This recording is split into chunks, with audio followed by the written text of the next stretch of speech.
Boa tarde, pessoal. Mais alto, vai. Ânimo, ânimo, ânimo. Então, eu vou falar sobre o Mindset BI. É um assunto bem bacana, assim, e relativamente leve. Então vamos lá. Primeiro, eu queria saber, assim, quem aqui que não é de exatas? Quem aqui não tem formação de exatas, nem nada? É a grande maioria. Então, quando a gente vai falar de BI, a gente fala de números. E, por exemplo, o professor Valmez trouxe um monte de número, trouxe coisas de linguagem, de programação, tudo mais. Só que uma galera que não é de exatas, assim como eu, pode ser muito louco isso, porque tem muitos números, muitos gráficos, muitos termos que a gente não, entre aspas, não entende ou não está habituado com o nosso dia a dia.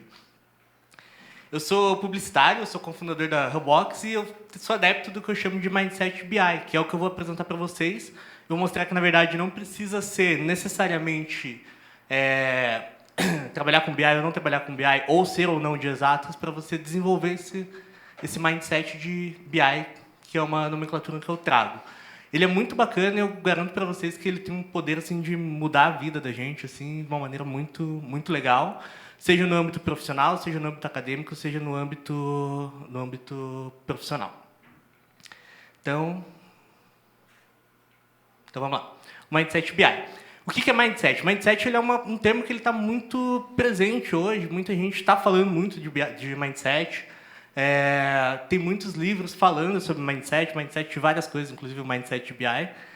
E o Mindset, muita gente fala que ele é como se fosse uma nova psicologia que está surgindo, que nada mais é do que uma configuração da mente, uma setagem da mente. Muita gente já tem um mindset meio que de casa, assim, sei lá, seja uma pessoa mais preguiçosa, tem aquele mindset, putz, vou demorar um tempão para fazer isso. Aquela pessoa mais otimista, que fala assim, pô, vamos lá, vamos fazer, isso aí vai dar certo. De certa forma, meio que todo mundo já tem um mindset meio que desenvolvido e meio que pré-concebido, mesmo que de maneira, digamos, inconsciente. Só que quando a gente fala do BI, até que a gente tem muita gente que provavelmente não trabalha com BI nem nada disso, desenvolver isso é muito, muito rico, é muito poderoso.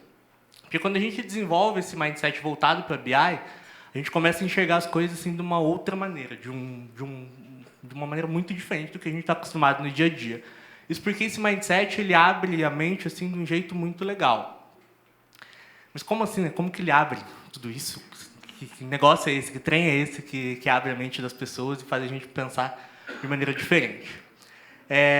Eu não sou de exatas, né? Eu sou publicitário, então eu desenvolvi uma fórmula que eu não sei se academicamente ela está certa, não sei se matematicamente ela está certa, mas é a fórmula de Androvski, que nada mais é do que x ele deixa de ser x e passa a ser uma hipótese a ser validada. O que isso significa? Eu vou trazer alguns exemplos.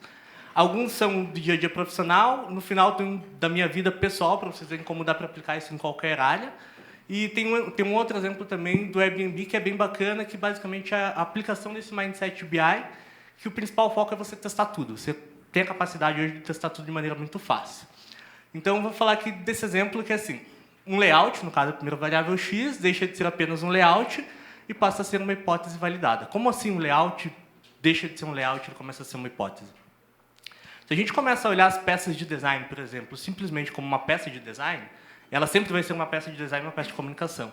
Só que se a gente começa a olhar uma peça de design como uma hipótese a ser validada, como, por exemplo, uma validação de conceito, uma validação de cores, uma validação de entendimento da mensagem, tudo começa a funcionar de maneira muito diferente. Aqui eu trouxe um exemplo, que são duas publicações que rodaram mais ou menos no mesmo período. Isso aqui, na verdade, é o resumo de uma sequência de testes que a gente fez. Até por isso, um é um pouquinho diferente do outro. Que a principal coisa que a gente queria entender é se as pessoas iriam interagir mais com uma pegada mais publicitária, digamos assim, com vários elementos ali, ou com uma foto, digamos, crua, entre aspas.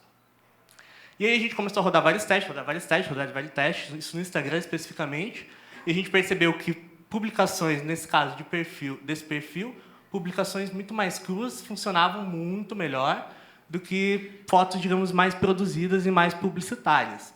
Isso ainda evoluiu um pouquinho mais, onde a gente ainda colocou isso em xeque, falando assim, mas será que se a gente usar uma foto mais escura, mais clara, será que ela vai funcionar melhor? Fizemos mais testes e percebemos que as fotos claras funcionam muito melhor. Hoje, isso é muito claro. Esse teste foi feito há 2 anos atrás. Hoje é muito claro que as pessoas no Instagram querem ver fotos, isso é muito óbvio, só que a gente tem que testar isso para validar, porque às vezes o teu público não quer necessariamente ver uma arte, uma foto crua sem arte. Nesse caso, a gente conseguiu validar e conseguiu entender isso. Tudo isso por conta do Mindset BI, porque assim, a gente queria entender, será que as pessoas realmente vão interagir mais com uma foto ou não? Será que vale a pena eu colocar meu designer por 3 horas fazendo uma baita de uma identidade visual para o Instagram, se ninguém vai interagir, se as pessoas lá querem realmente ver fotos? Um outro exemplo, que também é relacionado à foto, é uma foto, ela deixa de ser apenas uma foto e passa a ser uma hipótese a ser validada. Esse caso aqui, ele é um estudo de caso do Airbnb. O Airbnb, assim, se vocês lerem o estudo de caso deles desde o começo, que eu super recomendo, ele tem muitos insights bem bacanas, e eu selecionei um aqui que é bem bacana, que é assim. Essa daqui é uma foto que as pessoas publicavam em 2010, mais ou menos, alugando os espaços. Então, assim, as pessoas iam lá, cadastravam o seu espaço, tiravam a foto elas mesmas e subiam. Só que não tinha uma frequência tão grande de locação, ele vinha numa crescente assim, bem linear. E eles queriam ter justamente aquele pico de evolução do Airbnb. Então, eles começaram a aplicar vários testes, e um dos testes foi assim, será que não vale a pena a gente investir em fotógrafos, para os fotógrafos irem lá e tirarem as fotos dos espaços, mesmo que nós, Airbnb, investimos nesses caras, tiramos dinheiro do bolso para isso, será que vale a pena? Então, eles levantaram essa hipótese. E aí, essa é a foto antes e essa é a foto tirada por um fotógrafo. É exatamente o mesmo espaço, só que com um olhar, digamos, mais profissional de um fotógrafo. Tem outro exemplo, que é essa casinha, que já é uma foto que muita gente considera bonita, muita gente considera postável, digamos assim, publicável, só que um fotógrafo ele tem um outro olhar do mesmo ambiente. Então, a gente consegue ver que um simples teste desse, ele traz uma evolução bem grande no gráfico de crescimento. Lógico que daqui para frente eles fizeram muitos testes, só que aqui a gente está falando de final de 2010, quando pouquíssimas pessoas ainda pensavam em testes em grande escala, ainda mais tirando talvez um possível dinheiro do bolso. Isso eu consigo afirmar com certeza que é por causa de um mindset de BI, um mindset de teste, um mindset de fazer uma versão A, uma versão B, testar as duas coisas e ver qual que funciona melhor. Aqui eu trouxe outro exemplo. Um desconto deixa de ser apenas um desconto e passa a ser uma hipótese a ser validada. Quando a gente fala de e-commerce ou de compras, é muito difícil a gente querer se questionar de será que um desconto funciona? Será que um desconto vai trazer mais vendas ou não? E quando a gente chega e fala assim, eu acho que o desconto está prejudicando as vendas. É um discurso muito fora da curva, um discurso que provavelmente fala, não, tá louco, cara, não tem como. E aí, eu não posso mostrar, no caso, qual cliente é, então eu trouxe aqui um exemplo. Essa aqui é uma roleta de descontos, que quando tu vai sair do site, do e-commerce, ele aparece essa roletinha e você clica ali e ele vai dar um desconto para você. A princípio, para o consumidor é bem bacana, né? Pô, você está oferecendo um desconto para o teu cliente ali, claro que ele vai converter depois disso. Só que a gente chegou e falou, cara, isso aí deve estar prejudicando, tem alguma coisa que não está vendendo tanto e isso aí provavelmente está prejudicando alguma coisa, principalmente na experiência do usuário. Então a gente fez o teste de tirar, só que ao mesmo tempo foram tiradas várias coisas do site, foram feitas várias otimizações ao mesmo tempo. O volume de vendas começou a crescer, então a gente entendeu que alguma das coisas que foram retiradas do site, alguma das otimizações que a gente aplicou, tinha funcionado. Só que para conseguir entender com certeza, foi colocado de novo essa roleta. E quando foi colocado de novo essa roleta, o volume de visualizações de página caiu bastante, e principalmente a porcentagem de saída, ela apresentou um crescimento bem expressivo no caso do cliente e as vendas caíram absurdamente depois disso. Então, a gente percebeu que não, as pessoas, nesse caso específico, não queriam, principalmente, pelo que a gente entendeu, foi por conta da experiência mesmo do usuário com aquela roleta, porque você ganhava uma porcentagem de 10% de desconto, mas você poderia ganhar 50%. Você fica triste por não ganhar o desconto que você poderia ganhar. E aí eu trouxe um exemplo aqui mais de vida mesmo, que a playlist do Spotify ela deixa de ser apenas a playlist do Spotify e ela é uma hipótese a ser validada. Eu sou um cara assim que eu trabalho ouvindo música, muita música. Eu não consigo trabalhar sem ouvir música. E eu já tinha lido muitas histórias que música clássica ela traz um ganho de produtividade bem bacana. Só que eu, particularmente, eu fiquei um bom tempo ouvindo muita música clássica, deixei uma hora que eu não aguentava mais ouvir música clássica. E daí eu passei a ouvir músicas bem diversificadas. Eu estava assim, numa fase assim, que eu ouvia muita música, só que como eu trabalho 24 horas por dia ouvindo música, chegou uma hora assim que esgotou todas as músicas que eu podia ouvir, já estava tudo enjoado. Eu falei, cara, tem que achar alguma outra coisa. Eu comecei a testar algumas playlists específicas do Spotify para tentar entender se alguma delas ia trazer algum ganho de produtividade para mim. E curiosamente, eu descobri esse ritmo que se chama lo-fi hip hop. E ele me trouxe um ganho de pelo menos 30% de produtividade no trabalho, que eu fui monitorando como que eu matava a minha pauta com alguns ritmos de música. E aí, depois, fuçando um pouquinho mais, eu descobri que tem muita gente de programação, inclusive, que trabalha ouvindo esse ritmo porque falam justamente que esse estilo de música ele aumenta a produtividade. E é bem engraçado porque, assim, poderia ser só, sei lá, uma playlist que eu estava só colocando para ouvir música. Só que a partir do momento que eu penso, pô, será que isso aqui traz algum ganho para mim? Será que não traz algum ganho? Ele muda muito a maneira com que eu enxergo as coisas. Por isso, não importa se você é de exatas ou você não é de exatas, esse mindset de BI, ele deve ser aplicado em qualquer área da vida. Seja na área profissional, seja na área educacional, seja na área da vida pessoal. Só que a gente tem que ter em mente algumas coisas. E que coisas são essas? A gente tem que ter em mente que a gente precisa correr riscos para conseguir aplicar esse mindset. Porque a partir do momento em que você coloca alguma coisa em xeque, que você coloca, por exemplo, eu vou testar um conceito, eu vou testar uma identidade visual, eu vou mudar o ritmo de música que eu escuto, você está correndo um risco muito grande.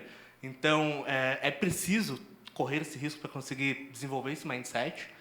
É preciso ter desapego, porque se você for muito apegado com, por exemplo, de novo, uma identidade visual, é muito difícil você soltar aquilo. Então, por mais que às vezes alguma coisa mostre que, tua identidade não está funcionando, você tem que realmente praticar esse desapego e não grudar nisso, porque, no final das contas, é o público que manda. Como no caso da Gamer no Instagram. Para o designer, é muito mais legal você trabalhar uma identidade, trabalhar uma tipografia e tudo mais. Mas, se o usuário não quer ver aquilo, então não faz, desapega e vai. Resiliência. Esse é um assunto muito importante, porque assim, a gente tem que ter resiliência quando a gente vai testar as coisas e fazer isso de maneira muito objetiva e com foco. Porque se você não tem uma resiliência, se você não testa várias vezes, é muito fácil você chegar numa conclusão muito rápida e talvez essa conclusão está errada. E você tem que voltar. É muito importante também a gente voltar e sempre testar de novo tudo que você validou, porque as coisas mudam. E o inconformismo, que ele acompanha isso, porque assim, se você já chegou, digamos, num patamar muito top, você está, sei lá, tá vendendo muito, horrores, e você acha que não pode vender mais, mas tem como vender mais. Então, sempre pense que não se conforme com o que você está fazendo hoje. Então, você consegue sempre ir além, você consegue se desenvolver, você consegue ter uma performance sempre cada vez melhor. E, se possível, se você souber um pouquinho de matemática, é sempre bom, porque, querendo ou não, uma hora ou outra, você vai acabar se deparando com alguma variação do tipo, preciso entender quanto que eu cresci, preciso entender quanto que eu caí. Então, um pouquinho de matemática também é bom, mesmo que não seja de exatas. E esse que é o poder do mindset de BI. Ele faz com que a gente sempre busque esse aperfeiçoamento, alta performance, porque a gente não se conforma justamente com o que a gente está fazendo hoje. Eu posso testar basicamente tudo. Posso testar desde o trajeto de casa, desde a comida que eu estou comendo, se está me fazendo bem ou mal. Posso testar absolutamente tudo e isso faz a gente sempre evoluir. A gente sempre está um passo à frente e nunca parado. E aí imagine uma equipe de 20 pessoas, 20, 30, sei lá, tanto faz, todas elas com esse mindset de BI. Seja uma equipe de uma house, de uma empresa, seja uma agência, seja um grupo de TCC, todo mundo sempre com o mesmo foco. Que é testar para melhorar, sempre nesse ciclo. O que vai acontecer? Vai criar coisas incríveis, coisas assim, fora do padrão. E isso, como o Guto até comentou, é uma das melhores épocas para a gente testar coisas e fazer coisas novas, porque é muito fácil testar. E é isso.